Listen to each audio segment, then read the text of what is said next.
Good afternoon. I'd like to convene the September meeting of the Housing and Redevelopment Authority. Chris O'Brien, I'm Vice Chair. I'd note that we have a quorum of commissioners with 4 commissioners present. Our chairman, Bill Gabler, is not able to be with us today. We wish him a speedy recovery. With that, I'd like to move to the agenda. First item on the agenda is the approval of the agenda. Do I have a motion for that? I move to approve. Nick? Okay. Second? Second. Okay, all in favor? Aye. Aye. Second, approving the minutes from the August 2025 minutes. Any comments or otherwise I'll accept a motion to approve those minutes? I'll move approval of the minutes, August minutes. And I'm going to add, amend that and also include the approval of the August 28th special meeting minutes. I amend my motion to include both meetings minutes. Can I second? Second. Okay, and all in favor? Aye. Aye. Okay, I don't see anyone here for public comment. We do have that space open on the agenda every month, so if anyone is concerned or curious about some of the work that the HRA is doing, folks are welcome to come on the third Wednesday of each month at 3 o'clock. With that, let's move into new business. Any new business? Oh, and okay, then other business. Jeff, I'll turn it over to you and for the director report. Thank you very much for such an expedient meeting so far. I just wanted to touch base about a couple of things. I want to do 2 different reports, one about general things that are going on, but first I want to talk a little bit about our priorities and where we sit. The first one I wanted to talk about was I continue to meet with stakeholders in our region and in our local area to talk about the possibility of some assisted living and elder care. I want to get a temperature feel amongst our partners to begin with, and so eventually in the next month or 2 at either the October or November meeting, I'm going to give you a report that goes kind of into the details of those meetings, and so that way you don't all have to individually have the same meetings, but also you can get kind of on the same page that I'm on when it comes to where we're at right now. The next thing I wanted to talk to you about was Local Housing Trust Fund. I met with the Minnesota Housing Partnership, and we're starting the process, the initial steps of the process to create the Local Housing Trust Fund. There will eventually be more steps in the process that will require input from the board, but also action, approval, as we get closer to the Local Housing Trust Fund becoming a reality. And so just wanted to give you a heads up that that is coming soon too.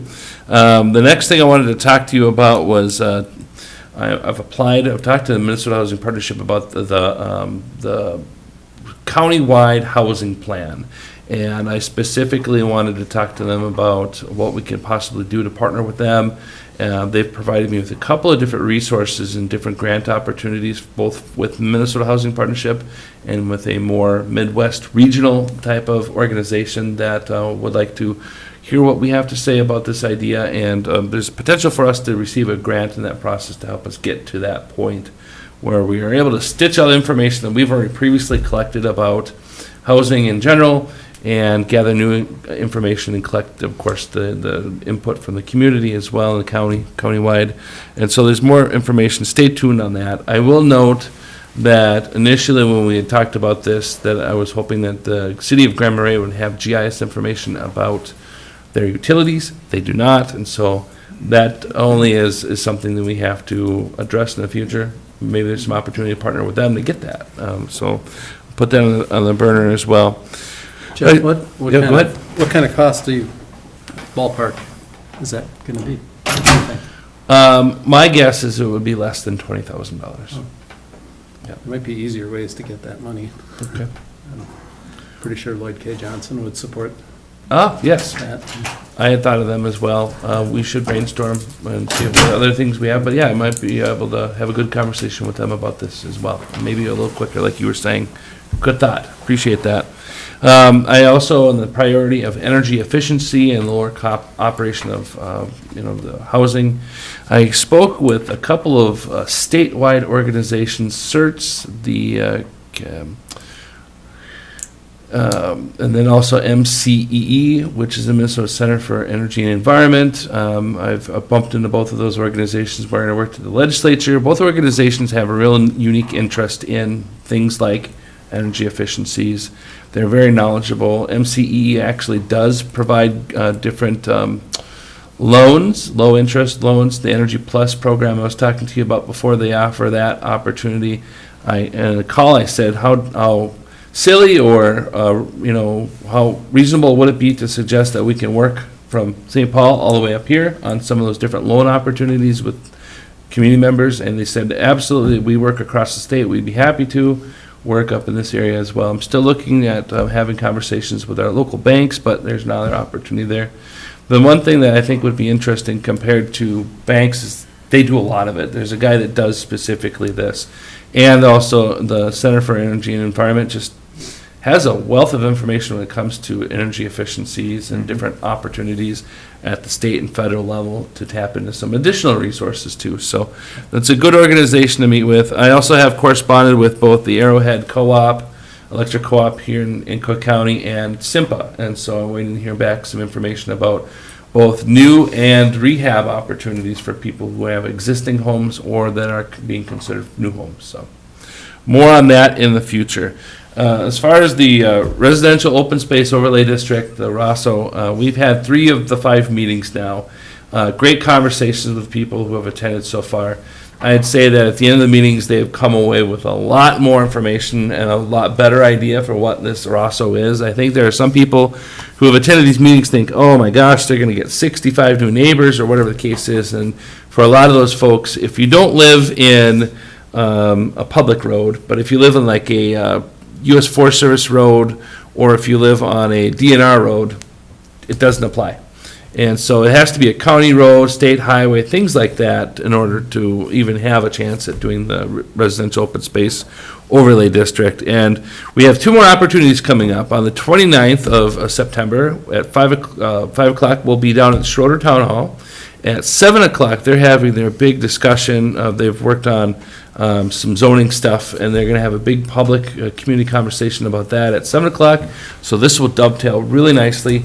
And then on the 30th, that Tuesday, we will be having a meeting here at the courthouse at 5 o'clock, and that will be our wrap-up public comment and education type of tour that we're having across the county. And it'll be exciting to see. I know there's a lot of people, there's a lot more people that are going to be attending this meeting on the 30th, and so I expect a large crowd. Sorry, what time again? It'll be 5 o'clock. Okay. 5 to 6:30. Yep, 5 to 6:30. And when is the Schroeder again? The 29th, Monday, Okay. 5 o'clock. Yep. And so that's the kind of the strategic priorities update. Now a couple of other more general updates for you.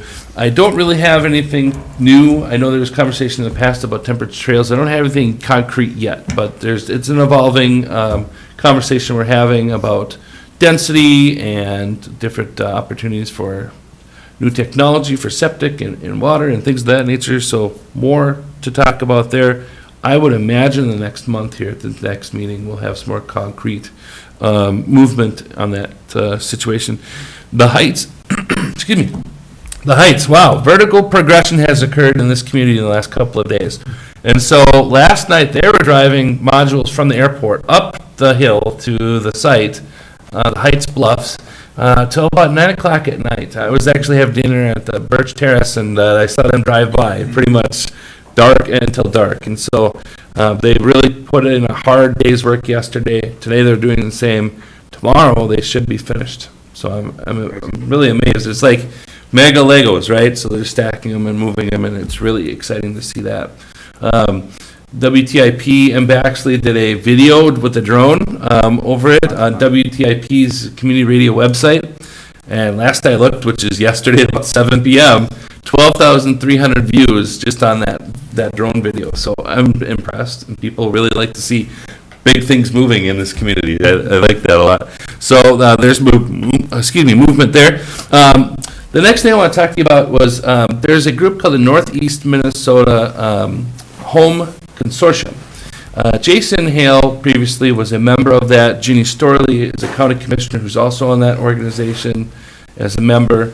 And they had inquired whether or not I would be interested in participating where Jason had previously the county board decided to allow me to indefinitely become a member of that organization. And in that process, there's also going to, on Friday morning from 10 to noon, in this room, they're going to be coming up with a bus of people from Virginia. They're going to tour the Gunflint View, and also they're going to tour the Heights project. And so I'll be leading the tour of Gunflint View. I just got the okay today, and we walked through a couple of different building rooms that we're going to be going to and showing them off. And then also we're going to go to the Heights, and Gary's going to give about a 10-minute spiel there. So nobody can walk into the site, but around the site, because it's still a very, very new construction project. And so that's going to be happening. I'm excited for that. I'm excited to learn who the people are in the organization. And the next meeting will be in February. And I hear that they have some resources and some funding that they do spread out for home housing type stuff. Sorry, are Yep. they I guess you don't know yet what the composition of the organization is, but is it mostly other public officials who are dealing Yep. with housing? That's right. It's mostly other public officials who deal with housing. Yep. So it would fit in really nicely if then I'm a part of it. Yep. And then also, I just wanted to point out to you, I had a very brief conversation with a developer who came all the way up from Minneapolis, spoke with Mike Roth, myself, and Charlie Troval from North Shore Surveying about a potential site in the community of Grand Marais for up to 9 single-family housing units in the city of Grand Marais. We had a great discussion. We had some conversations about the transportation needs of our community and our infrastructure challenges that we have seen and will continue to see in our community going forward as we start building more units of housing.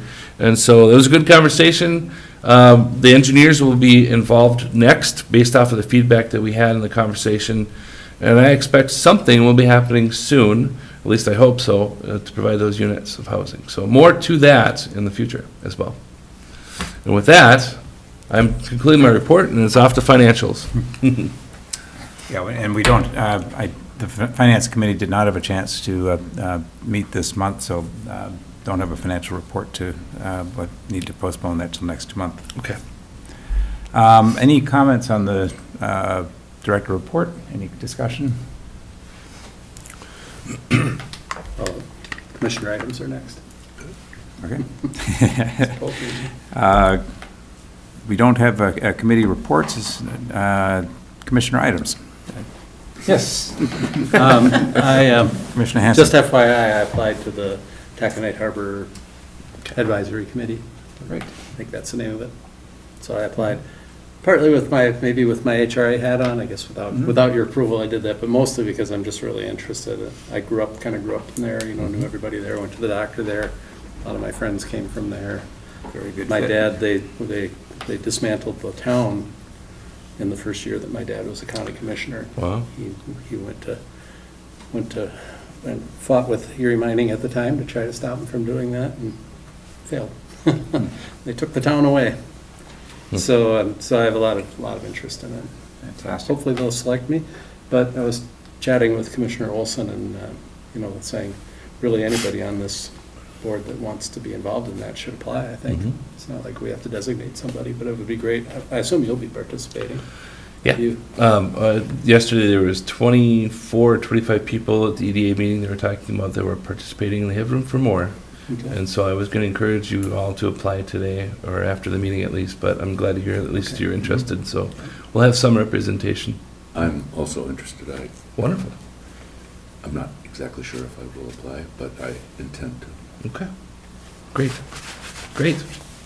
Part of the conversation will inevitably be housing, yes or no, on that Yeah. conversation, but we should have somebody there that knows what's going on I in was housing. studying the plat map just to see where Elite owns the property there. Mhm.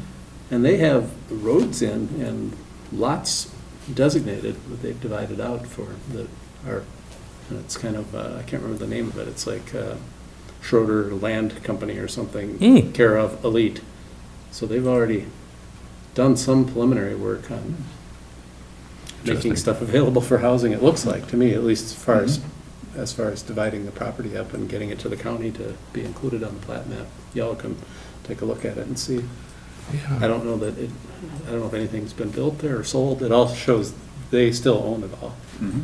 And also, just Elite, is just about to be purchased by Right. BlackRock, which may affect this whole process. Mm-hmm. Commissioner Gamble?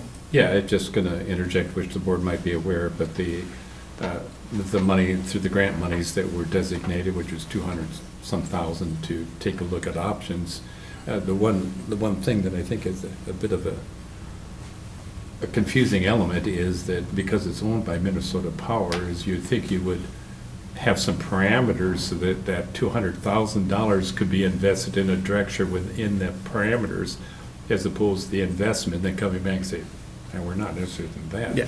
So that's a bit puzzling. I assume they'll be participating in the process. If not, then, yeah, it's kind of spinning your Yeah, if wheels. they're all along, then they can hold the dreaming in check, but it is an interesting element, so. It would be, I think, an argument to be made for them that they would benefit from some pretty serious community input in terms of successfully marketing that. I think in the front end, though, given the investment of monies, that would be the first question I would be asking. Any parameters, anything that you want to set before we venture off here, so we don't head And off then- in a rabbit trail, Ultimately, at the end of the day, they can still do whatever they want. It's their land. so. which is true, but Yeah. Yeah, I see that on the map. Yeah, I've never heard of that before. I was surprised to see that. That's great. Any other commissioner items? Okay, moving on. We're now going to move into a closed session as permitted by Section 13D.05 subdivision 3C to discuss the subject related to the potential sale of the following parcels of land on 25-029-1425. All those in favor say aye. Aye. Aye. All those opposed say nay. Okay, with the ayes, with that being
Relax. Okay, welcome back, everyone. I will now, we're back to the regular business meeting, and I will now accept a motion to adjourn. I move to adjourn. Support. Okay, all in favor? Aye. Okay, the meeting is adjourned at 3:41 PM.